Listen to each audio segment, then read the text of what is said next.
to SciShow Tangents. It's the lightly competitive science knowledge showcase. I'm your host, Hank Green, and joining me this week, as always, is science expert and Forbes 30 Under 30 education luminary, Sari Riley. Still 29. And our resident everyman, Sam Schultz. Hey, man. All right.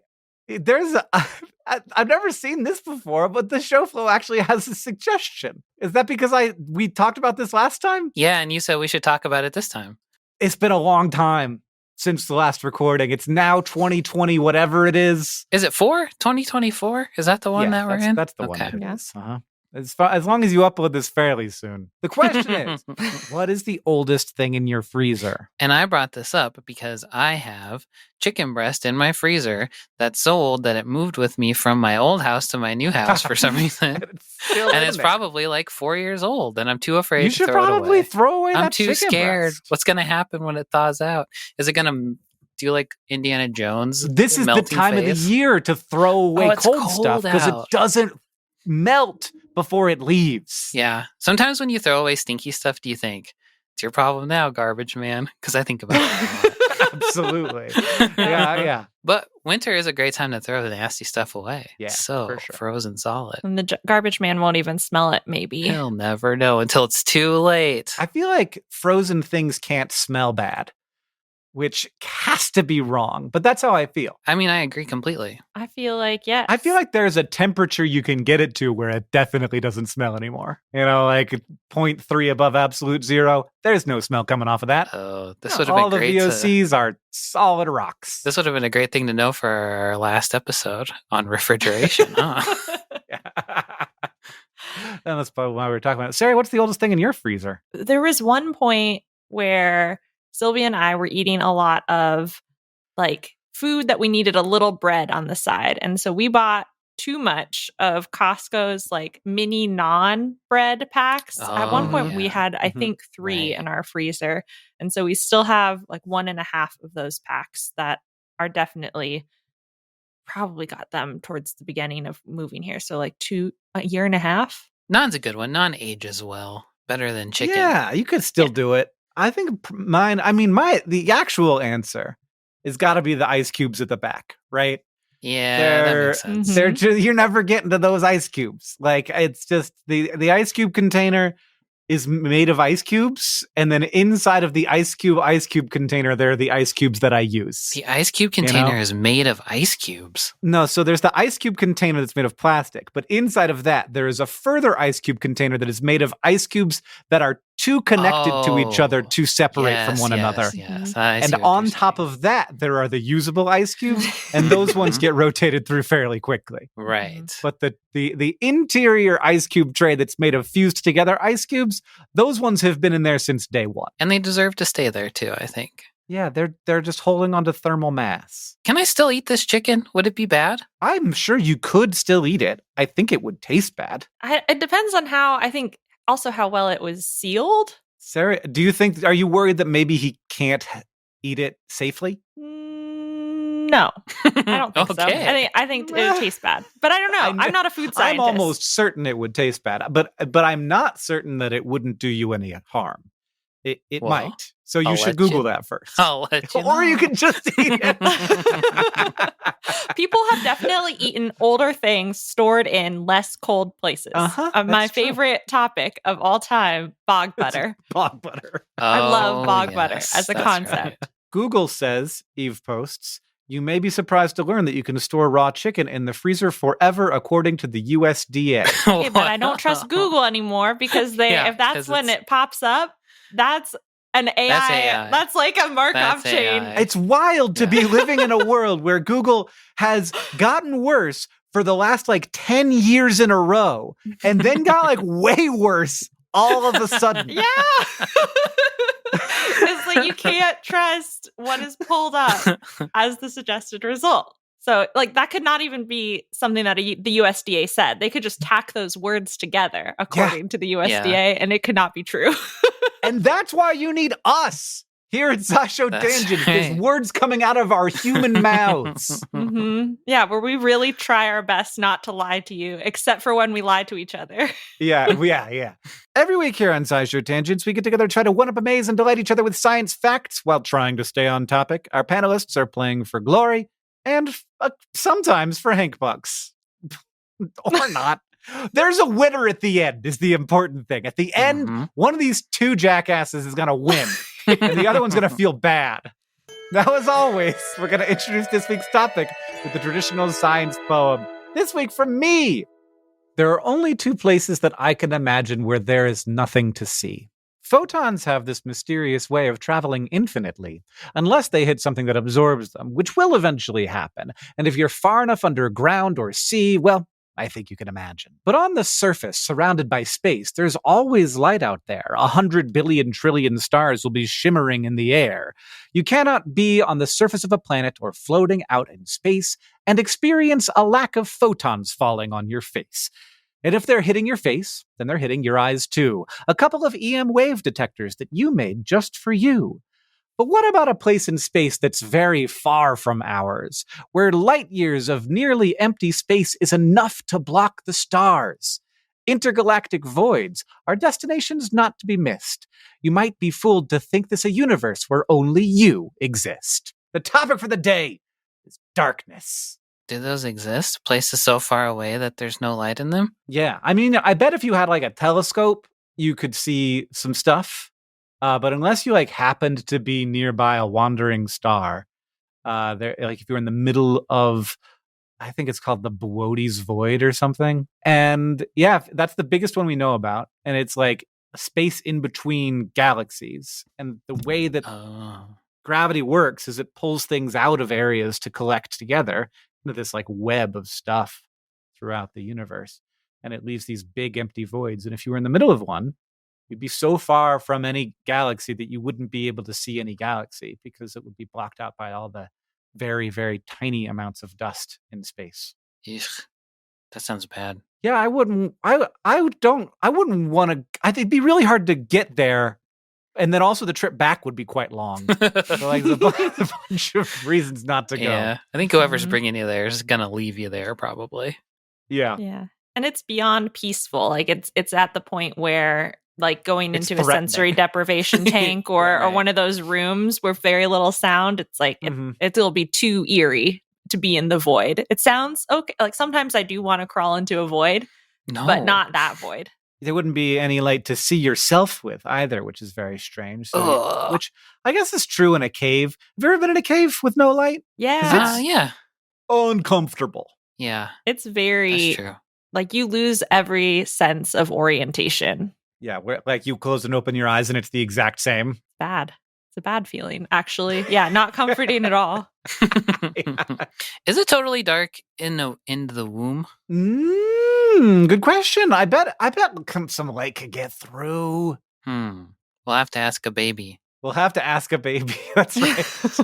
I feel like your skin is like the fact that you can see your veins through your skin and the fact that you can like a baby can kick and you can see the impression of the foot. The skin is not going to be that thick. There must be some amount. This Atlantic article says it is dark in the womb, but not that dark. So whatever that means to you, imagine that amount of darkness. Yeah, okay. Okay, darker than outside of the womb, potentially. Depending on where you are. So, Sari, what is darkness? You did a really good job, I think, in your poem just talking about it. And I think beyond that, we don't really know. Like, darkness refers to a lot of different things when you start getting on the scale of less light. Like, you can have a dark room, but your eyes can kind of adjust and you can still kind of see because there's ambient light around. Or you can have a void in space, which is like actually, or the inside of a cave, which is super, super dark. Where like nighttime is dark, but relative to daytime, but we can still see at night. And so darkness is a spectrum. But there is perfect dark. Like complete darkness does exist. You can't arrive at a place with no visible light. Yes. So there's a wall that you end up with where it's like 0 photons. And that's, the bottom of the ocean. That's another place that doesn't seem comforting at all to me. That seems so close to be 0 light. There's a lot of stuff in the way. Yeah. The only light is from animals, which is very cool. Where did this word come from, Sari? Dark, yeah. Dark. So Dark. much like the mysterious connotations of dark, the origins of dark are also kind of mysterious. It's had similar sounding words for a while, like Middle English dirk became dark, and Old English, I think, also kind of dirk was without light or lacking light or brightness. So the word dark has been around, but we've had other words for darkness and for dark things, specifically of Germanic origins. Old High German tarkenen was to conceal, and then that became Old English, like alternate. So you had dirk and dark, but then you also had thurk and thester, which meant darkness, which is very weird to me. But like the same thing, like having little or no light or sinful or obscure. And I don't know why. I think dark went out probably just because it sounds better. This is now me just editorializing. Yeah. But if you had, like, can you imagine us walking around and being like, it's sure thurk It's outside. getting so thester out here. We better go Yeah. outside. Is it thurk in the womb? Is it thurk in the womb? I like Dirk. That's great. Dirk is pretty fun. These are all good names. Dirk is actually a name, but I could also see a child being named Thester. That sounds amazing. This can be like our I was going to say band name, but I can't pick a genre because I don't know anything. Like an emo band with all darkness. Yeah. We can be Thester and I think Thurk Thester and Dirk. would be more of a death metal band, unfortunately. Thester does seem kind of death metal-y, unless it's like Thester and the Dirks. Then who knows? Yeah, it could be. Then really who knows? Could be like a swing band or something. Like one of those 90s. When swing was back in the 90s for a while. Could be that. Dark swing. Okay, this is interesting. I like this. Yeah.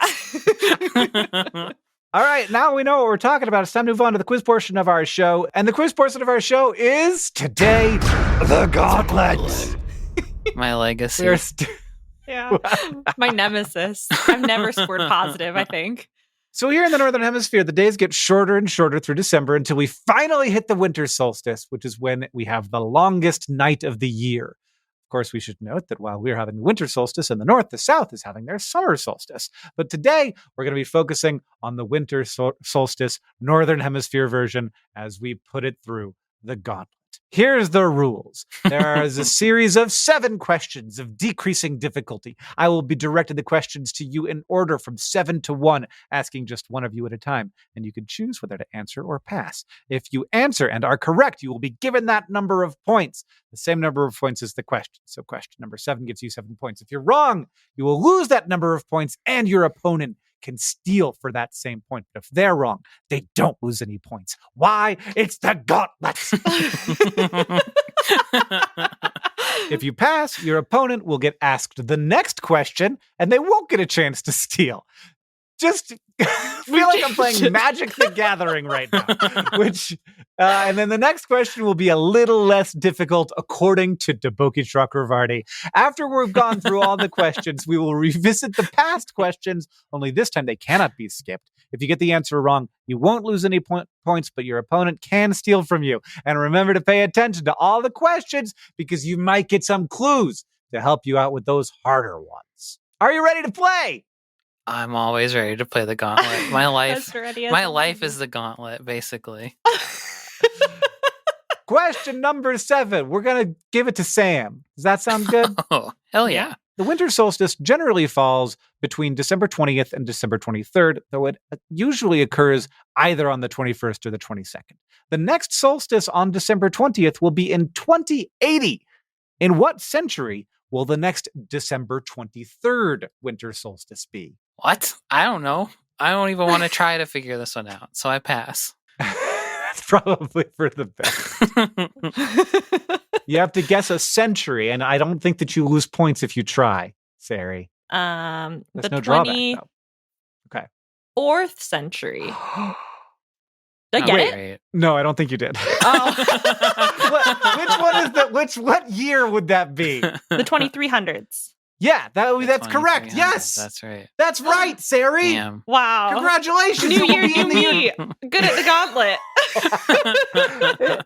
this is wild, but the next December 23rd solstice will be in 2303. We'll all be dead. Yeah, we will all be dead. Maybe. But our AI Yeah. modeled counterparts will be podcasting about it. I like that. I was just thinking that maybe instead of my body, I want them to put all my stuff in my casket. Oh. And where would your Oh. body go? Science. What? Yeah. You want to keep all your stuff from other people getting it? Why? No, not like, well, look, I don't know if your parents are at the stage yet where they start giving you all their Oh stuff, my gosh. Yeah. but nobody wants your stuff.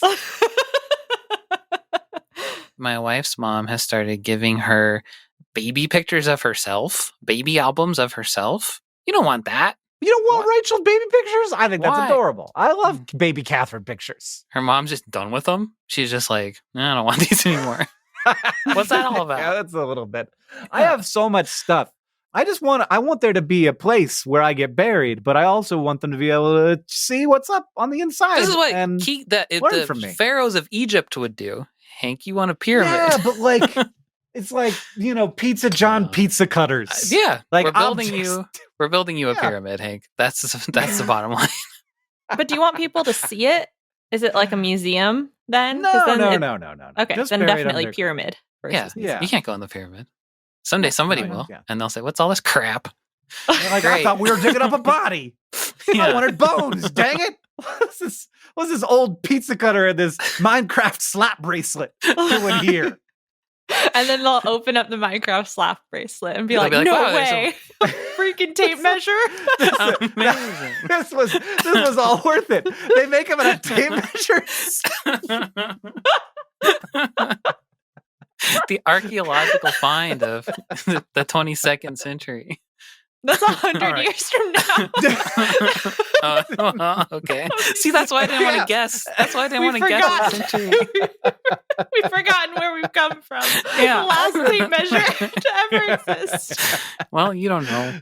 You don't know. Yeah, I don't know. Yeah, this might be the last year we make tape measures. Yeah. Okay, next question in the gauntlet. Sari, for almost a decade, the European Space Agency monitored the sun's activity using an instrument called SOLAR. But that's all capitals, so it stands for something. SOLAR, I don't know what. SOLAR was on board a spacecraft that allowed it to see the sun for about 14 days in a row before the spacecraft's orientation changed and blocked SOLAR's view for a period of up to 25 days. But around the summer and winter solstices, this blackout period was shorter thanks to the position of the sun. How long was SOLAR's view of the sun blocked around the winter solstice? Just name a number that's less than 25.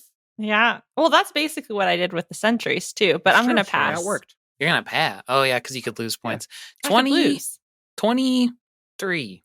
It's great, Sam, but it's not right. Okay. It's 8 days. 8 days is the answer. It was Mm. installed in 2008, and it was meant to operate for 18 months, but it performed so well that it wasn't turned off until 2017. Wow. Good job, buddy. But you have a chance to redeem yourself with this one. In 2012, scientists working on the solar experiment wanted to take advantage of the 8-day blackout period near the solstice to see if they could watch the sun for longer. To accomplish their goal, they would need to reorient the spacecraft that solar was based on. What was that spacecraft? I don't know. I pass. Understandable choice. The Hubble telescope. That's what I was going to say. No, it was the International Space Station, which is quite Oh. kind of similar. Oh. A similar vibe, one of Interesting. the big famous ones. Uh-huh. Yeah. I would have assumed that it'd be on one of the spacecraft that went close to the sun, but no, it's just watching from here. All right, Sari, here's question number 4. The winter solstice refers to the specific moment when the sun is directly above the Earth at a latitude of approximately 22.5 degrees south. What is that latitude better known as? Oh no. It's the Tropic of. I got 2 guesses. Capricorn? Yes! Oh, what? I had the other one in He's the just chamber ready cruising to through go. the gauntlet. It seemed colder. The Capricorn one is like the winter zodiac sign. Yeah, as I opposed to kind of the- feels cool. Cancer Yeah. seems quite hot. It's a crab, and the crabs live in the hotter place, you know? Living the beach life. Yeah. Uh-huh. Yeah, what is a Capricorn? Anybody? A mermaid goat? Is it a goatfish? Mermaid A goat. goatfish needs all its hair to stay warm in the north. Is it just a goat, or have I invented the mermaid part of it? No. No, it says it's a sea goat. It has the body of a goat and the tail of a fish. Yeah. It's Nice. a Capricorn, like a Capri Sun, Mm-hmm. but there's corn inside. That's a fruit juice. It's like a boba tea where you just suck Oh, up Hank, corns. come on. That's, I would try it. Like a boba tea with corn? Corn's good. we're going to drink them during P4A. Boba tea with corn, but instead of boba tea, it's just Coca-Cola. That's what I with, want to try. with corn kernels in it? Yeah! Hell Okay. yeah! That's Okay. Capri Capri corn. Rossum's coming up soon. Okay. I'm excited to try a good old Capri corn. Yeah. Oh. Sam and I are hosting a segment, and it'll be right before one of yours, Hank. So We can overlap a little and We'll try a toast Capri corn. and with we'll our Capri prevent corn. projectile vomit. That sounds not bad to me. I bet it's going to be fine. I like both of those things. So Yeah. what can go wrong? Canned corn, it's amazing. I have Yeah. boba tea straws in my house ready to go. Question number 3, which is for Sam. A group of scientists studying Arctic reindeer wanted to see how seasons affect a reflective surface in the reindeer's eye called the Tapetum lucidum, Hmm. possibly. And that it acts like a mirror that sends light back to the retina, basically giving eyes another chance to capture those photons. They compared the color of this structure in the reindeer's eyes around the summer and winter solstices, finding that the Tapetum lucidum were different colors at these periods. What color was it during the winter solstice? Filter out. What color would it be filtering out? Blue. It's blue. Hey! Holy moly, you guys! During the summer solstice, it was gold, which also Oh. seems warm. Well, that seems Beautiful. warm and blue seems cold. It makes sense. Very But not- appropriate. I can't imagine for, I don't know. I don't know what it's like to be a reindeer. Like very few people do. Yeah, and all reindeers, though. Yeah. Sari, question number 2. In addition to watching strange eye structures turn blue, scientists have studied the effect of seasonal shifts on a number of other animals. Various studies have looked at animals during the summer and winter solstices, including hamsters, emperor penguins, goats, and Antarctica-based humans. The methods used in these studies vary, but they all measure a hormone that is produced in response to darkness. What is that hormone? Oh, I used to know this. Shoot. Is it melatonin? There it is. Okay. I thought maybe that you were going to have a classic knows too much moment there. Yep. Yes. Yeah. I had melanin in my head, and I was like, it's not that. It's not. It's an M word. Yep, those are different things. Yep. It's produced by the brain, and it helps with keeping timing of our circadian rhythm. And people often will take it as a supplement to try and fall asleep, which I think probably works to some amount. And for Sam, question number 1. While in the modern day we might acknowledge the solstice by turning around international space stations, humans have built other magnificent structures that seem to honor the solstice. One famous but mysterious site in England features a set of stones whose opening lines up with the rays of the sun setting during the winter solstice. What is that structure? Stonehenge? Yeah, that one. 1 point, baby. Yeah. That's not. Yeah, you got other ones too, though. All right. Now you might be thinking to yourself, I think that Hank did the gauntlet wrong, and you're right. We broke a couple of rules this time. That's part of the gauntlet. Yeah, that's right. Not doing it the It's a same every living- time. It's a living document. I think that if we follow the rules of the gauntlet from where we are right now, we didn't have any questions that got passed. I think you're right. That we're done. Okay. Sam, we came into that with you with +4, which is frankly excellent. for the Great gauntlet, score, yeah. but not as good as Sari's +13. Really outstanding performance. You did a good Incredible. job. Next up, we're going to take a short break, and then it will be time for the Fact Off.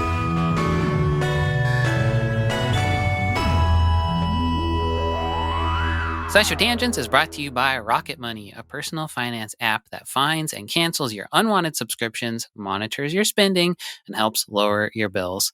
I might be the money dummy, but I am a bit of a movie smarty. I love them all. From your brainy French flicks like La Passion de Jeanne d'Arc, all the way to your more standard popcorn fare like Biodome. But the sick, sad reality of being a movie smarty in this modern subscription-based world is that you're going to have to subscribe to a lot of services to be able to watch all the movies that you want to watch. And honestly, with some of these subscription services, the most you do is open them up once a month, click around to see if there's anything you want to watch, discover its 99% awful Christmas movies, and close it again.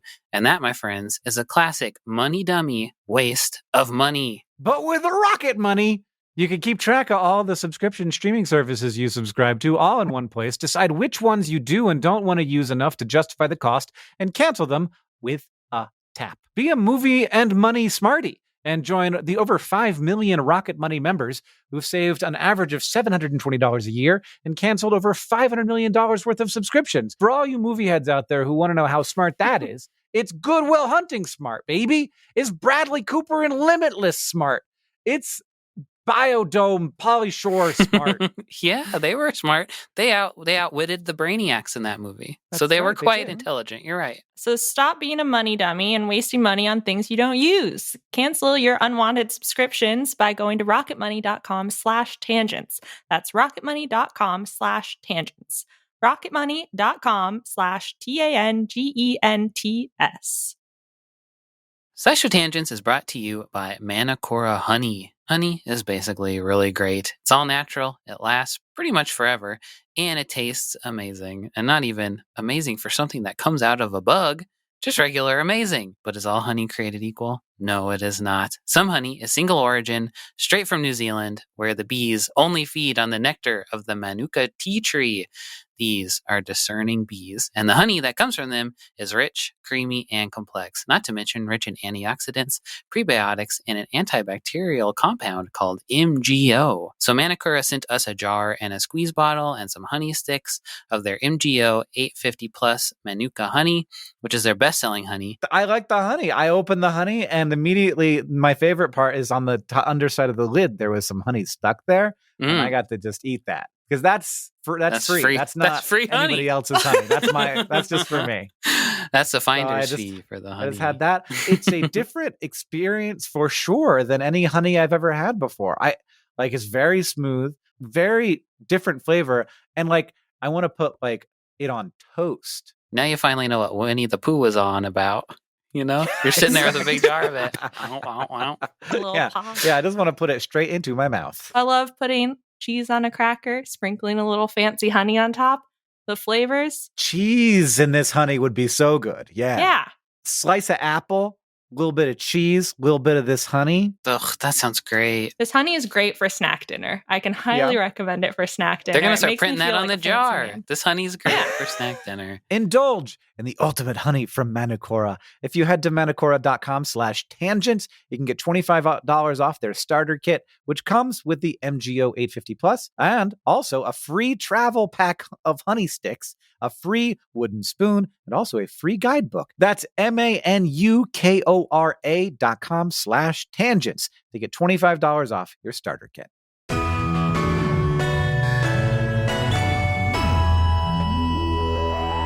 Welcome back, everybody. Get ready for the Fact Off. Our panelists have brought science facts to present to me in an attempt to blow my mind. After they have presented their facts, I will judge them and award Hank Bucks any way I see fit.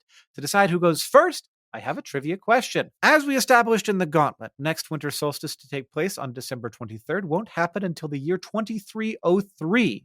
But when was the last December 23rd solstice? What is this obsession with the December 23rd? I think it's amazing. This is the kind of thing that somebody like you would come up to me at a party and say, did you know this?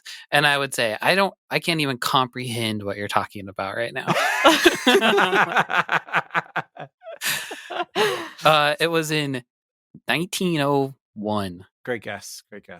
1752. Also, Too long ago. Fantastic Too long ago. Guess. Both of those are right in the range of when I would have guessed. Oh my God, Sam.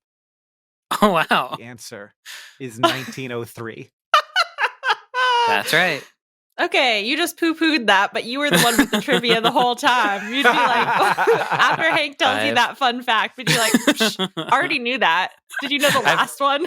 I've read every newspaper ever printed, and I remember them approximately. So that's why I got it that close. Oh, well done, Sam. That means that you get to go first. If you don't know jack shit about anything else, you know this one thing. Carrots help you see better at night. I assume that I know this because of cartoons. But overall, if you exist in American culture, you have absorbed the information that carrots can help you see good at night. Basically, have you guys both heard this before? Yes. It's nearly as basic a piece of information as the last December 23rd solstice. Okay, you're right. Or how dark it is in the womb. Not too dark. It's not even really, in my opinion, particularly useful information because we have flashlights nowadays. Who cares? Yeah. Did this info come from pre-flashlight caveman times? And more importantly, is it even true? So I'll tackle that last part first. And the answer is sort of. Carrots are full of vitamin A, an essential nutrient that helps a lot of body functions like the immune system. But vitamin A is also vital for eye health. So opsins are a group of light-sensitive proteins that hang out in your retina, turning light into signals that are sent to the brain. And vitamin A is an important ingredient in rhodopsins, which are opsins that are extra sensitive to light and help with low light vision. Vitamin A is also important for keeping your corneas, which are the outermost layer of your eye, healthy, and deficiencies in vitamin A can lead to blindness. So carrots literally do help you see in the dark because they help you see, period. But anything with vitamin A in it would do exactly the same. So carrots aren't special. Plus, the thing is that carrots are supposed to help you see better in the dark, and that part is not true. No amount of carrot eating will supercharge how many rhodopsins that you have. And one study I saw even correlated high carrot consumption with worse night vision, but the conclusion there was that people with bad night vision were eating more carrots than normal to try to correct it. So that didn't work. So there you go. Is that for real? Yeah. That's wild. Yeah. But as to where this idea came from, it's kind of tricky to suss out. So there's this very romantic story all over the internet that in World War II, the British Royal Air Force purposefully spread the rumor that carrots helped their pilots see better in the dark as a way to hide the top secret radar technology that helped them detect German bombers.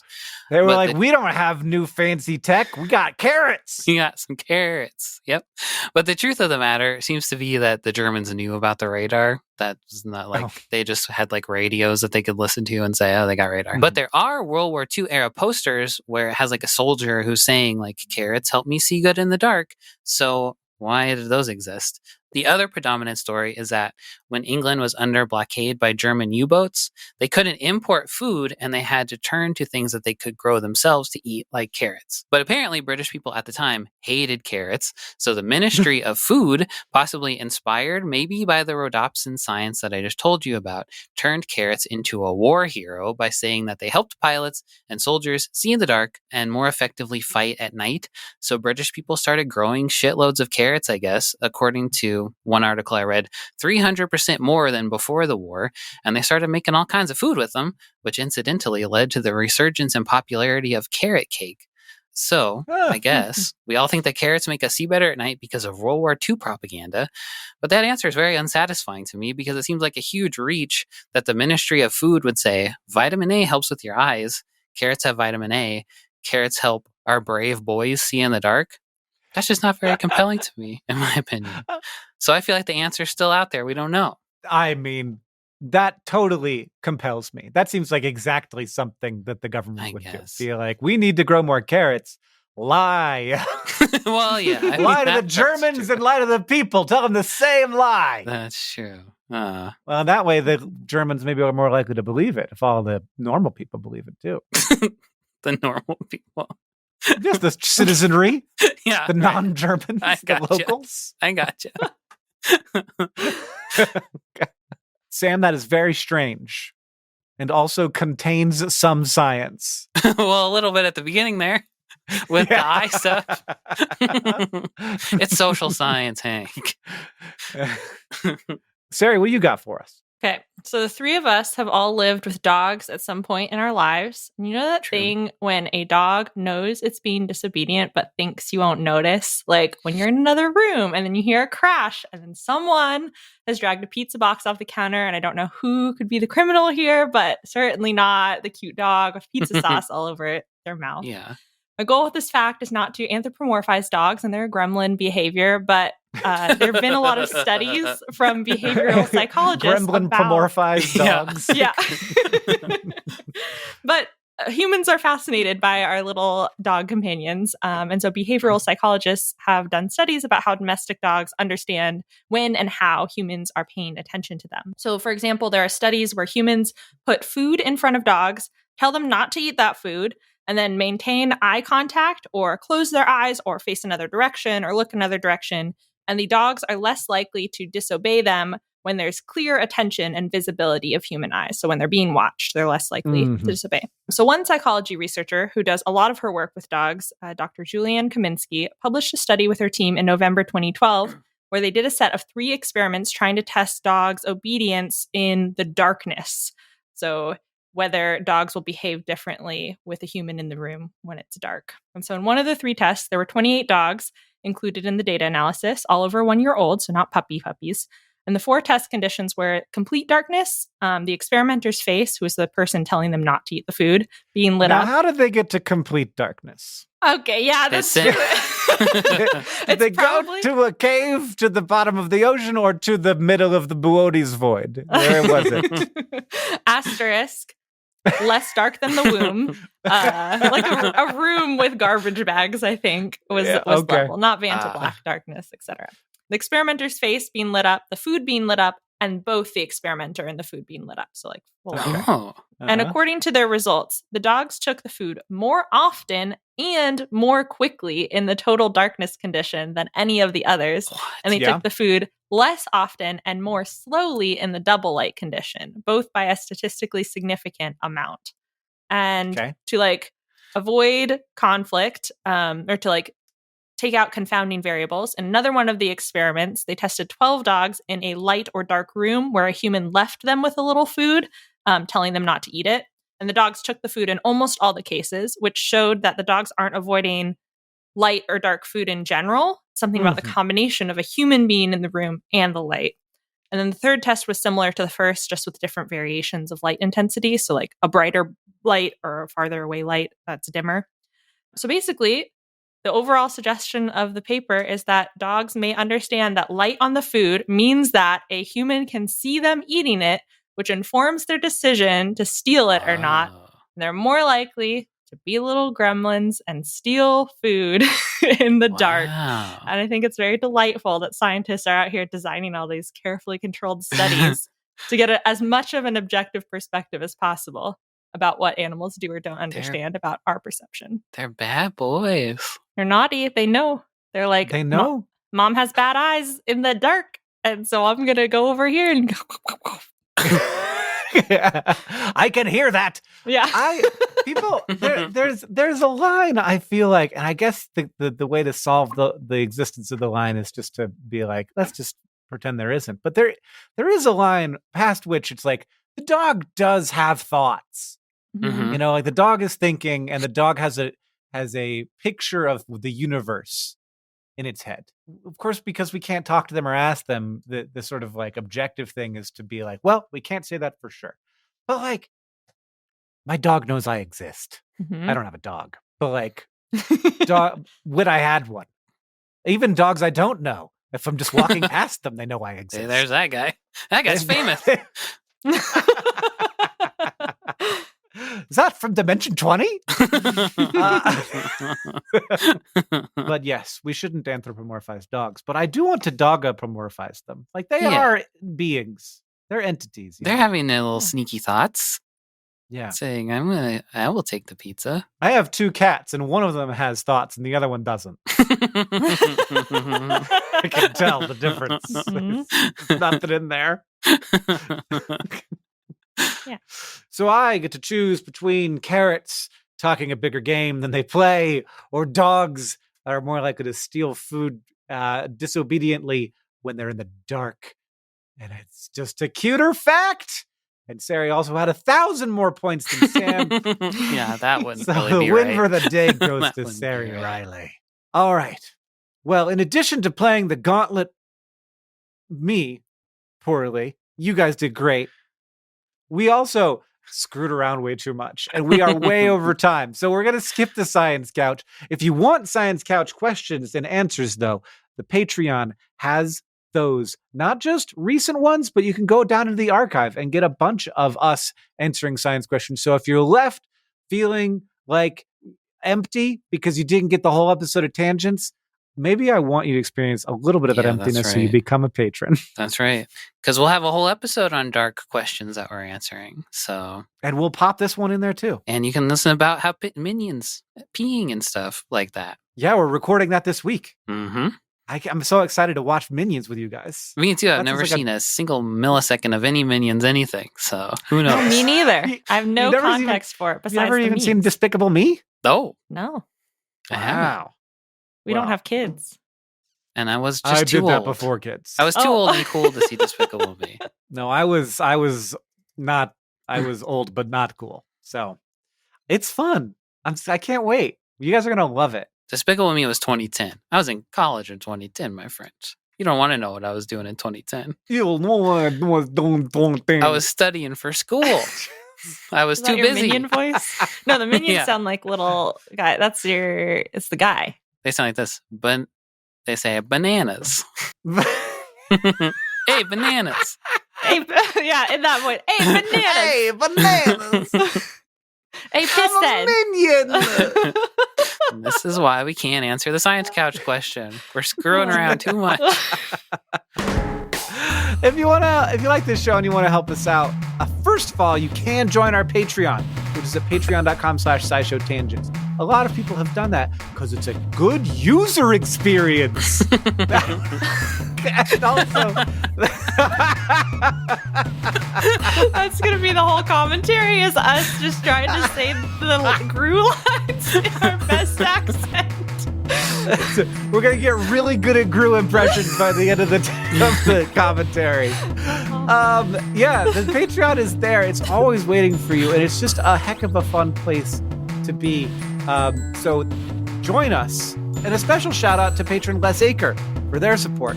Second, you can leave us a review wherever you listen. We have so many ratings on Spotify, you guys. It feels good. It feels good to see all those ratings. It makes me feel like people like our show, which I think you do. It also helps us know what you like about the show if you're able to type words in. And finally, if you want to show your love for SciShow Tangents, just tell people about us. Thank you for joining us. I've been Hank Green. I've been Sari Riley. And I've been Sam Schultz. SciShow Tangents is created by all of us and produced by Jess Stempert. Our associate producer is Eve Schmidt. Our editor is Seth Lixman. Our social media organizer is Julia Buzz Bazzaio. Our editorial assistant is Deboki Chakravarti. Our sound design is by Joseph Tuna Medish. Our executive producers are Nicole Sweeney and me, Hank Green. And of course, we couldn't make any of this without our patrons on Patreon. Thank you. And remember, the mind is not a vessel to be filled, but a fire to be lighted.